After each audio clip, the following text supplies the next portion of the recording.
हैदराबाद में gas cylinder धमाके में वधीक ॼणो फोत थी वियो, जंहिं बाद फोतियुनि जो अंग 10 थी वियो, जॾहिं त फोतीअ जी जनाज़े नमाज़ अदा कई वई। प्रेटाबाद गैस सिलेंडर धमाके में ज़ख़्मी थियल वधीक हिकु ॼणो मोहम्मद फैज़ान कराची जी अस्पताल में ज़ख़्मनि जा सूरनि सां दम ॾिनो। फोती मोहम्मद फैज़ान जी जनाज़े नमाज़ प्रेटाबाद में फैज़ान मदीना मस्जिद में अदा कई वई। जनाज़े नमाज़ में MNA वसीम हुसैन, MPA नासिर हुसैन समेत वॾे अंग में शहरियुनि शिरकत कई। गैस सिलेंडर धमाके में फोत थियलनि जो अंग 10 थी वियो आहे। ॿिए तरफ़ सिंध हुकूमत हैदराबाद सिलेंडर वाक़े जे मुतासिरनि लाइ इमदाद जो ऐलान कयो आहे।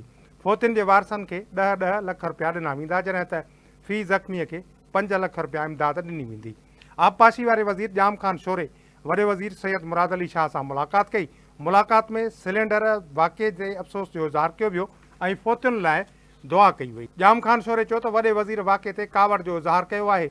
ॾुख जी हिन घड़ीअ में असां फोतियुनि ऐं ज़ख़्मियुनि जे घर भातियुनि सां गॾु आहियूं।